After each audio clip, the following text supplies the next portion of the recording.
स्वागत है आप सभी का। आपके साथ मैं हूं स्वप्निल। चलिए शुरुआत करेंगे टॉप 10 ब्रेकिंग से। एमपी के बैतूल में बस और कार में टक्कर हो गई, 11 लोगों की मौत हुई, एक की हालत नाजुक है। मध्य प्रदेश सड़क हादसे पर पीएम नरेंद्र मोदी ने शोक जताया।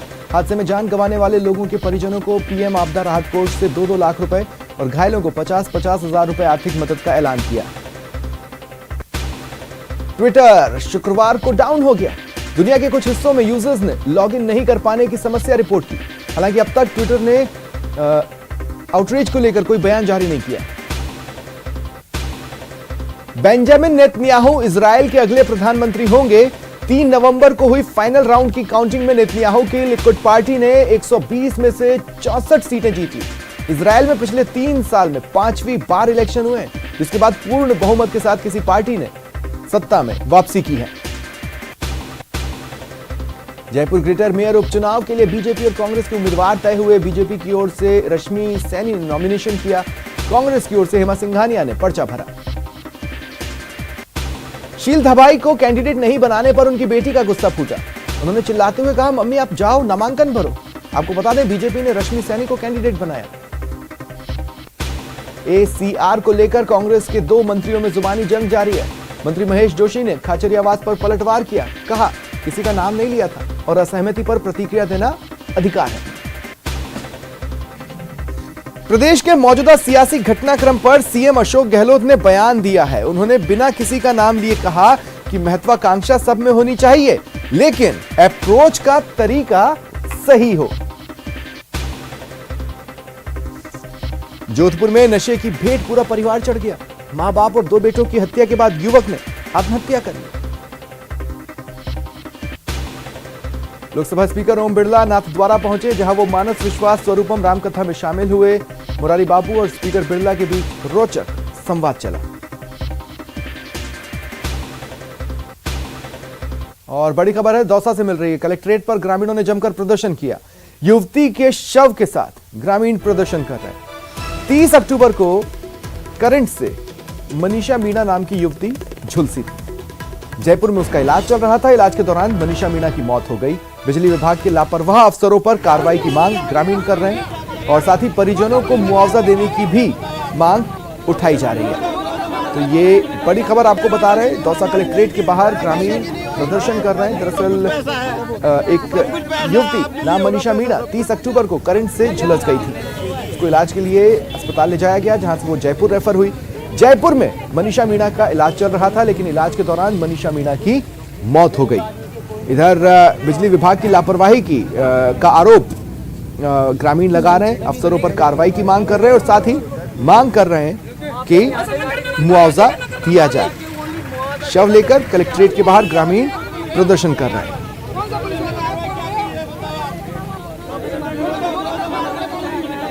हालांकि आप देख सकते हैं पुलिस के अधिकारी इनसे बातचीत कर रहे हैं, समझाइश के प्रयास कर रहे हैं, लेकिन परिवार दुखी है, ग्रामीण आक्रोशित है।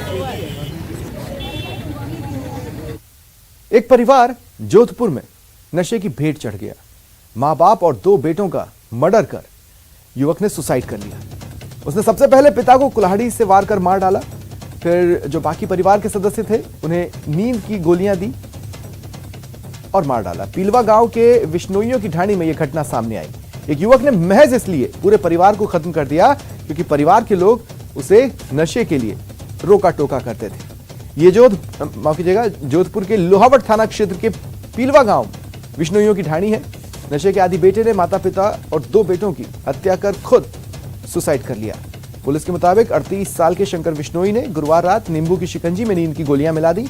पूरा परिवार जब गहरी नींद में था, तब शंकर ने घर से करीब 125 मीटर दूर खेत में सो रहे पिता पर कुल्हाड़ी से वार कर मार डाला।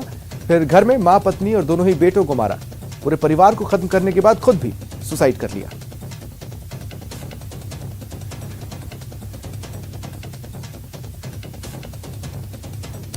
देखिए, इलाके में सनसनी फैल गई है। पूरा का पूरा परिवार खत्म हो गया है। हालांकि शुरुआत में काफी संदिग्ध इसे माना जा रहा था। कई सारे एंगल्स थे, लेकिन पुलिस को ज्यादा देर नहीं लगी मामला सुलझाने में। हालांकि एफएसएल और अन्य टीमों को भी मौके पर बुलाया गया था, लेकिन थोड़ी देर की ही जांच में ये मामला आईने की तरह साफ हो गया। दरअसल नशे का लती था हत्यारा, जिसने इस वारदात को अंजाम दिया और फिर खुद सुसाइड कर लिया। ज्यादा जानकारी के लिए बात करेंगे सहयोगी चंद्रशेखर से। चंद्रशेखर, चूंकि सभी खत्म हो चुके थे, पुलिस इस नतीजे पर पहुंची कैसे? देखिए, अगर बात करें तो सबने इसमें इस पूरे मामले में जो हत्याएं की गई उसमें अपने 2 बेटे और माता और पिता सहित खुद जो है खुदकुशी की और माता पिता की हत्या की है। इसमें सबसे पहले जो है सबको नींद की गोलियां खिलाई।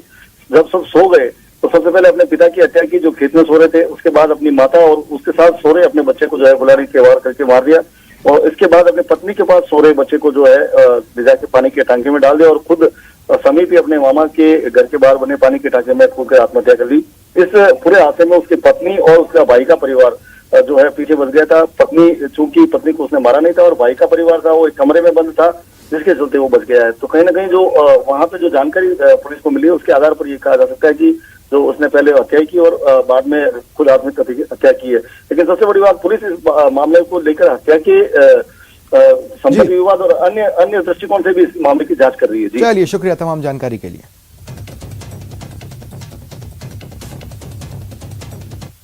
जयपुर के जमवा रामगढ़ से बड़ी खबर है। शादी समारोह में खाने के बाद कुछ लोग फूड पॉइजनिंग का शिकार हुए। फूड पॉइजनिंग से 100 से ज्यादा लोग बीमार पड़े हैं। इन बीमार लोगों को अस्पताल में एडमिट करवाया गया है। चिकित्सा विभाग की टीम ने सैंपल्स लिए हैं। जमवा रामगढ़ के दंताला मीणा गांव में ये घटना सामने आई, जहां एक शादी समारोह में ये लोग गए थे। वहां पर जो खाना था उसे इन्होंने खाया था, लेकिन उसके बाद इन्हें बीमार लगने लगा। उल्टी की शिकायतें हुई, कमजोरी महसूस हुई, चक्कर आने लगे। ऐसे में इन सभी को अस्पताल में भर्ती करवाया गया। जैसे ही डॉक्टर्स ने इनका चेकअप किया, वो इस नतीजे पर पहुंचे कि ये सभी फूड पॉइजनिंग का शिकार हुए हैं। इन सभी का इलाज जारी है। दंताला मीणा गांव में ये घटना सामने आई है। ज्यादा जानकारी के लिए बात करेंगे सहयोगी हीरालाल से। हीरालाल, क्या अपडेट्स हैं? हीरालाल, सुन पा रहे हैं? जी स्वप्निल, मैं आपको बता दूं कि जमवा रामगढ़ के दंताला मीणा का ये पूरा मामला है, जहां शादी समारोह के आयोजन के दौरान बीती रात है जो करीबन 100 से ज्यादा लोगों ने वहां भोज किया था। इसके बाद है जो उनको रात को उल्टी दस्त की शिकायत होने लगी। इस पर है जो वहां पे अफरा तफरी का माहौल हो गया। आसपास के लोगों ने है जो उनको हॉस्पिटलाइज करवाया। उसके बाद चिकित्सकों ने उनका उपचार किया। फिलहाल जो गंभीर रूप से जो करीबन 3 दर्जन से अधिक लोग जो अभी भी बीमार हैं उनका उपचार किया जा रहा है। और सूचना पर है जो चिकित्सा विभाग की टीम है जो मौके पे पहुंची और जो भोजन जिन्होंने खाया था उस भोजन के उन्होंने सैंपल भी लिए और आगे के लिए भिजवा दिया है। जी स्वप्निल, शुक्रिया तमाम जानकारी के लिए हीरालाल।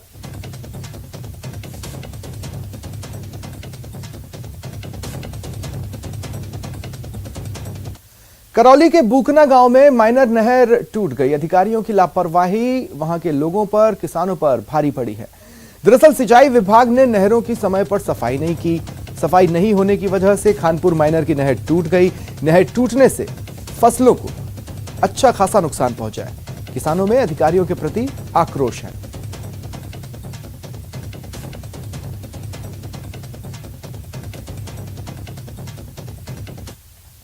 कोटा के गुमानपुरा इलाके में एक मोबाइल पार्ट्स की शॉप में भीषण आग लग गई। पूरे इलाके में हड़कंप मचा। शॉर्ट सर्किट के चलते आग लगने से लाखों रुपए का नुकसान हुआ। आग की लपटें दूर दूर तक देखी गई। मौजूद लोगों ने अग्निशमन विभाग और पुलिस को सूचित किया। मौके पर 2 दमकलें पहुंची, आग पर काबू पाया, लेकिन तब तक सब कुछ जल गया था।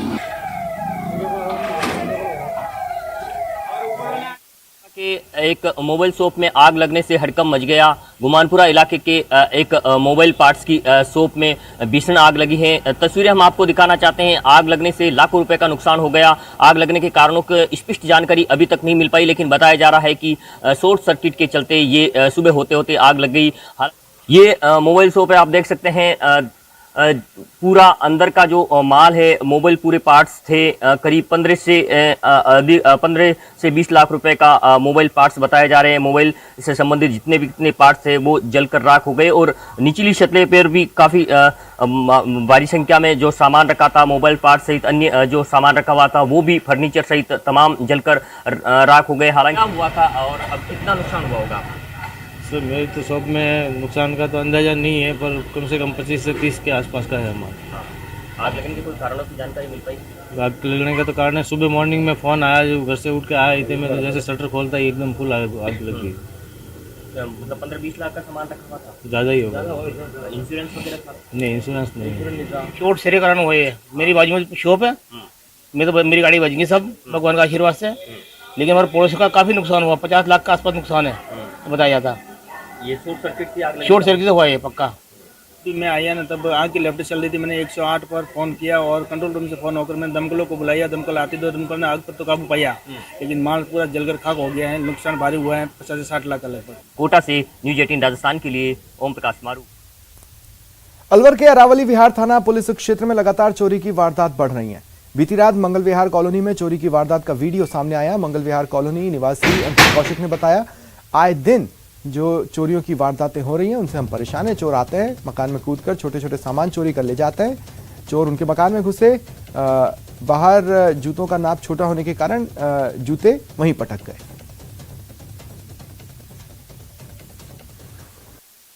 सीसीटीवी फुटेज देखने पे जूते बाहर पड़े हुए थे मेरे भी, तो सुबह फुटेज देखिए उठ के। तो रात को करीब 1:15 बजे 2 लड़के आए हैं डॉक्टर जी सी मित्तल जी के घर की तरफ से, जो आके इधर सर्किल पे रुके हैं। उन्होंने आके सर्किल पे देखने के बाद मेरे घर के अंदर कूदे हैं, जूते निकाले हैं। पता नहीं वो साइज छोटा पड़ गया होगा उनका, तो मेरे जूते तो पटक गए। उसके बाद फिर पड़ोसियों के घर में भी कूदे हैं, 2-3 मकानों में कूद के देख के गए हैं।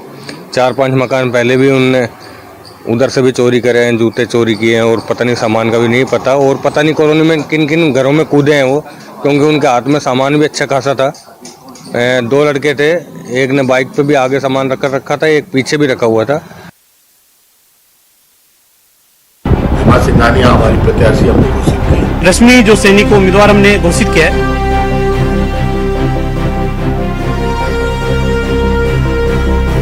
पार्टी के प्रदेश नेतृत्व ने रश्मि सैनी को महापौर पद का प्रत्याशी बनाया।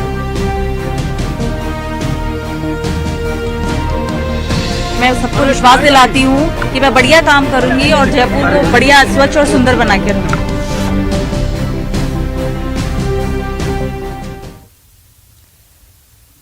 प्रदेश की सियासत में आज का दिन काफी धमाकेदार रहा है। किसी के सपनों ने उड़ान भरी, किसी का दिल टूट गया। नगर निगम ग्रेटर मेयर उपचुनाव की हम बात कर रहे हैं।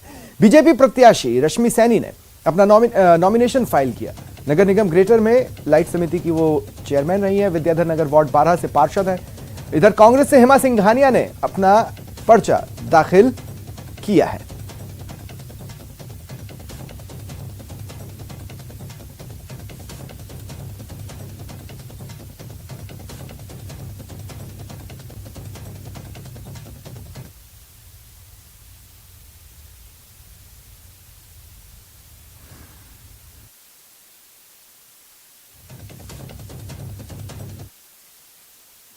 और मैं सबको विश्वास दिलाती हूँ कि मैं बढ़िया काम करूंगी और जयपुर को बढ़िया स्वच्छ और सुंदर बना के रखूंगी। जी बिल्कुल, मैं सबको साथ लेके चलूंगी, अपना बढ़िया से बढ़िया काम करूंगी। संगठन ने मुझ पर विश्वास दिखाया है, मैं उनकी पूरी उम्मीदों पे खरी उतरूंगी और पूरी ईमानदारी के साथ काम करूंगी।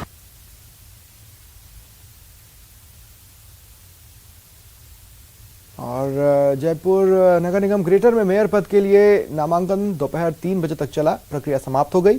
रिटर्निंग अधिकारी शंकरलाल सैनी ने कहा कि 4 प्रत्याशियों के 5 नामांकन पत्र दाखिल हुए। भाजपा से रश्मि सैनी ने नामांकन किया, कांग्रेस से हेमा सिंघानिया, राजूलाल सिंह ने नामांकन किया। भाजपा ने अपना ऑफिशियल कैंडिडेट रश्मि सैनी को बनाया है और कांग्रेस ने हेमा सिंघानिया को। कांग्रेस की राजूलाल सिंह ने भी नामांकन भरा, लेकिन वो खुद ही कहती नजर आई कि वो डमी कैंडिडेट है। कल नामांकन पत्रों की स्क्रूटनी होगी।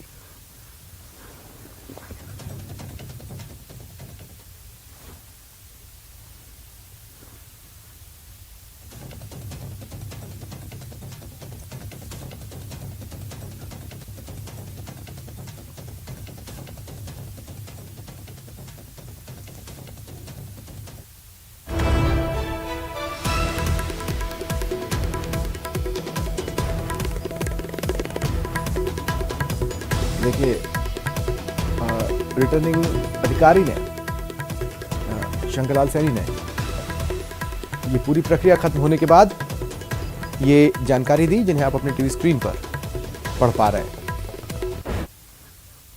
आज 3 बजे तक कुल 5 नामांकन फार्म प्राप्त हुए हैं, जिसमें एक रश्मि सैनी का है, 2 हेमा के हैं राजूला सिंह का है और एक नसीन का है। कुल 4 कैंडिडेट के 5 फॉर्म प्राप्त हुए हैं। 4 कैंडिडेट हैं? 4 हाँ कैंडिडेट अभी कह सकते हैं 4 हैं जिनके 5 फॉर्म प्राप्त हुए हैं। कौन कौन है दोबारा नाम? एक रश्मि का है, 2 हेमा के हैं, एक राजूला सिंह है और एक नसरीन है। नसरीन बानो तो ये बोल रही है मेरा हो चुका था, इन्होंने धोखा दिया। फॉर्म प्राप्त हुए हैं मेरे को। आवेदन प्राप्त 3 बजे तक मेरे को प्राप्त हुए। 4 कैंडिडेट और 5 फॉर्म। हाँ ठीक है सर। अब इसके बाद क्या प्रक्रिया रहेगी? कल समीक्षा है, कल जांच करेंगे। कल 10:30 बजे स्क्रूटनी इनकी, तो कल जांच करेंगे। ठीक है, उसके बाद क्या? जांच के बाद जो 7 तारीख को इनका नाम वापसी का समय है और उसके बाद अगर निर्वाचन आवश्यक हुआ तो 10 तारीख को निर्वाचन है। 10 से 2 बजे तक वोटिंग है। बीजेपी ने कैंडिडेट के चयन में शील धाबाई पर भरोसा नहीं दिखाया। इस बात को लेकर शील धाबाई भावुक हो गई, रुआसी सी दिखी। बता दें कि ग्रेटर निगम की कार्यवाहक मेयर है शील धाबाई और उनके काम को तारीफें भी मिल रही हैं। हालांकि इस घटनाक्रम के दौरान जब बीजेपी के बाकी पार्षद कमरे से बाहर निकले तब भी 4 कैंडिडेट को कमरे में रखा गया था जिनमें शील धाबाई भी थी, लेकिन बाहर ये खबर मिलते ही शील धाबाई की बेटी भड़क उठी। शील धाबाई को कैंडिडेट नहीं बनाने पर उनका आक्रोश सामने आया। बेटी ने कहा कि मम्मी आप जाओ, नामांकन भरो। बीजेपी पर शील धाबाई की बेटी का गुस्सा फूट पड़ा। बीजेपी ने रश्मि सैनी को कैंडिडेट बनाया है। शील धाबाई हालांकि कार्यवाहक मेयर हैं ग्रेटर निगम की। धाबाई को कैंडिडेट नहीं बनाने पर उनकी बेटी गुस्से में आ गई और बीजेपी को जमकर लगातार महापौर का बड़ा लंबा तजुर्बा उनको पास है। पार्टी ने जो निर्णय किया उसको लेकर क्या कहना चाहिए? जाओ भरो मम्मी जाओ। क्यों बेवकूफ बन रहे हर बार इनके बातों में आके? आपको दिख नहीं रहा कि सरेआम हो रहा है अब तो? अरे वहां पहुंचो। अब तो बिल्कुल सरेआम हो रहा है, इनको शर्म नहीं आ रही। मम्मी मैं नहीं बर्दाश्त कर सकती, बहुत रोई हो आप। शर्म आनी चाहिए इन लोगों को। जाओ प्लीज जाओ, इस बार मत रुको मम्मी, इस बार मत रुको। नहीं आप जाओगी, हमेशा आपके साथ यही करेंगे। हर बार कितने साल से करते आ रहे आपके साथ। जाओ मम्मी जाओ, अब जाओ, अब जाओ मम्मी। आपको फिर बेवकूफ बना रहे हैं, अपनी बातों में ले रहे हैं। मम्मी आपको अपनी बातों में ले रहे हैं, आपको समझ क्यों नहीं आ रहा? अब मम्मी पिछली बार की तरह फिर बेवकूफ बना रहे हैं आपको। आप जाओ, क्यों इनकी बातों में आ रही हो? क्यों हर बार की तरह? समझ नहीं आता आपको इनका? क्यों चुप रहे? पिछली बार भी आपने यही किया था। प्लीज आप जाओ भरो मम्मी जाओ। क्यों बेवकूफ बन रही है हर बार इनके बातों में आके? आपको दिख नहीं रहा कि सरेआम हो रहा है अब तो? अरे वहां पहुंचो। अब तो बिल्कुल सरेआम हो रहा है, इनको शर्म नहीं आ रही। मम्मी मैं नहीं बर्दाश्त कर सकती। और इस पूरे घटनाक्रम पर कैबिनेट मंत्री प्रताप सिंह खाचरियावास ने चुटकी ली, साथ ही बाड़ेबंदी पर तंज कसा। देखिए ये मेरी जानकारी में नहीं है, लेकिन मैं इतना कह सकता हूं कि आप बाड़ेबंदी कर सकते हैं, लेकिन आप पार्षदों की इच्छा से बाड़ेबंदी कर सकते हैं। आप पार्षदों की बिना इच्छा के बाड़ेबंदी नहीं कर सकते। आप पार्षदों को जबरन यदि बंद करोगे तो उनके परिवार वाले थाने में जाएंगे, निकाल लाएंगे वापस। पार्षदों की फालतू की बाड़ेबंदी मत करो, जबरन आप किसी को मत करो। आप स्विच ऑफ कर रहे हो, बाड़ेबंदी कर रहे हो तो आप जबरन मत करो। अब मेरे पास सूचना आई कि शील धाबाई की बेटी वहां पहुंची हुई हंगामा कर रही है अपनी मां को ले जाने के लिए, तो आप ये इस तरह की हरकत करने की जरूरत कहाँ है? आप पार्षदों को खुला दो, स्पेस दो, फोन तो चालू करो उनके। जो पार्षद मेरे से बात कर रहे थे आपने उनके फोन बंद कर दिए, तो आप जबरन थोड़ा रोकोगे। कांग्रेस हो चाहे बीजेपी हो, मेरी पार्टी भी, हम जबरन नहीं रोक सकते बाड़ेबंदी में किसी को। आप तो जबरन रोक के बैठ गए और स्विच ऑफ कर दिए लोगों के फोन। गलत बात है। और अब बात करते हैं सीकर की। सर्किट हाउस में कार्यकर्ताओं ने आरएलपी सुप्रीमो हनुमान बेनीवाल का जोरदार स्वागत किया। मीडिया से बातचीत में उन्होंने कांग्रेस और बीजेपी पर निशाना साधा। बेनीवाल ने कहा राजस्थान में राजनीति की लड़ाई चरम पर पहुंच चुकी है, गहलोत कुर्सी छोड़ना नहीं चाहते, पायलट उनके पीछे पड़े। साथ ही बेनीवाल ने करप्शन और क्राइम को लेकर भी प्रदेश सरकार पर निशाना साधा। नाम है 2 मंत्री के, पूरी कांग्रेस ही 2 फाड़ हो गई थी, मानेसर चले गए थे। सबको पता है किस तरह के मामले में खरीद फरोख्त की बातें स्टेट के अंदर चली, किस तरह सीएम ने अपने विधायकों को खुली छूट दे रखी, अपने अपने इलाके के मुख्यमंत्री, और भारी भ्रष्टाचार। कल एक लेख छपा था, मैं पढ़ रहा था राजस्थान पत्रिका का, किस तरह का उस लेख को आप अगर पढ़ोगे तो उसे पता लग जाएगा कि लोकतंत्र राजस्थान में बचा ही नहीं। जो सारी चीज़ मैंने आपको बता दी कि गहलोत सीट बचाने में लगे हैं और पायलट मुख्यमंत्री बनना चाहते हैं। बीजेपी बिना दूल्हे की बारात है, कोई दूल्हा नहीं, 1 दर्जन से ज्यादा मुख्यमंत्री के सपने ले रहे हैं। सड़क पे कोई अगर तकलीफ है तो कोई उसकी तकलीफ मिटाने नहीं। राजस्थान सरकार के खाद्य मंत्री प्रताप सिंह खाचरियावास पर आम आदमी पार्टी की नेता मीनाक्षी ने बड़ा आरोप लगाते हुए गैर जिम्मेदार मंत्री बताया। आप नेता मीनाक्षी ने कहा कि राजस्थान सरकार को केंद्र से मिलने वाले गेहूं का कोटा लैप्स हो गया। सीधे तौर पर 46,000 टन गेहूं जो कि 92 लाख जरूरतमंद लोगों का हक का था वो लैप्स हो गया। उन्होंने कहा जब गेहूं लैप्स हो गया तब मंत्री अफसरों पर आरोप लगा रहे हैं और एसीआर के मुद्दे पर चर्चा करते हुए जनता को भ्रमित कर रहे हैं।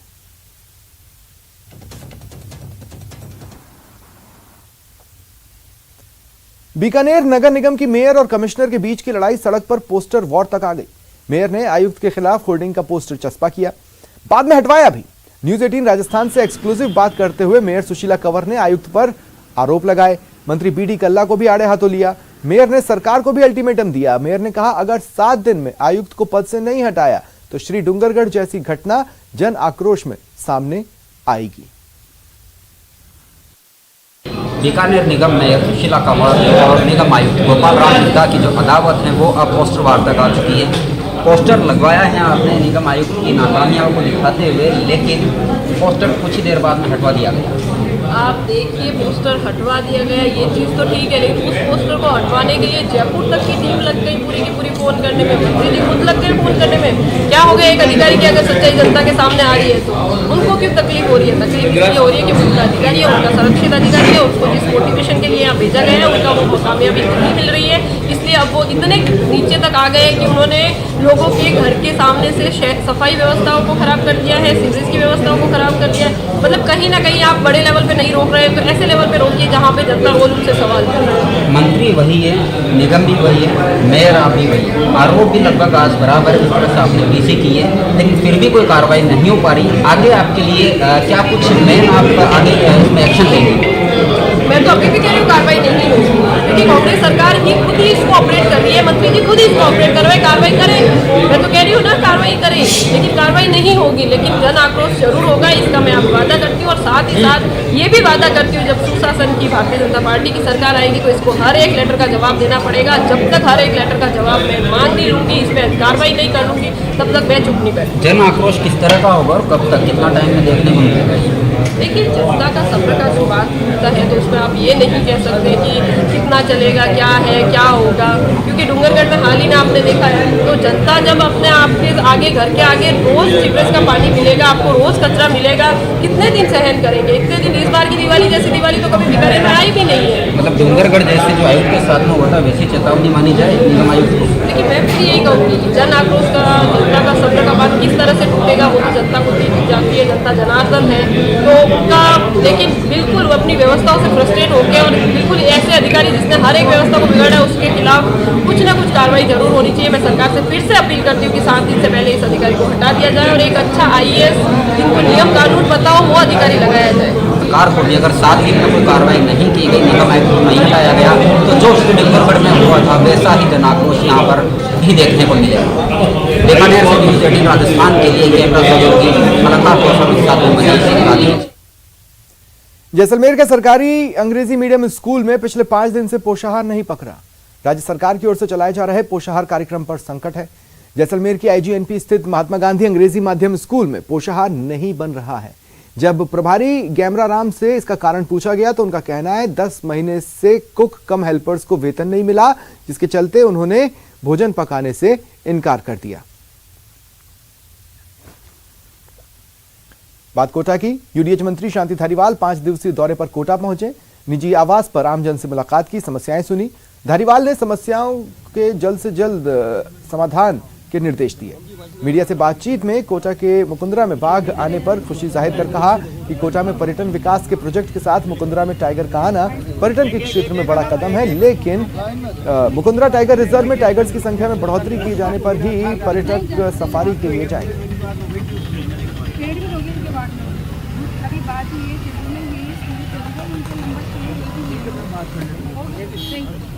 आपने नंबर ही गलत दिए थे।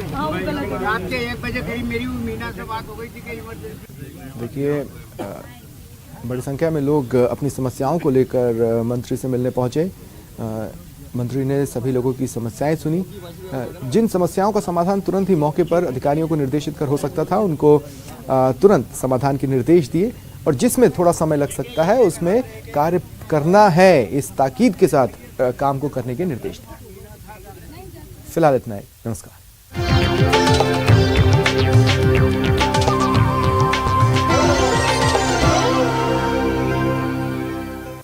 हेडलाइंस प्रेजेंटेड बाय पेट सफा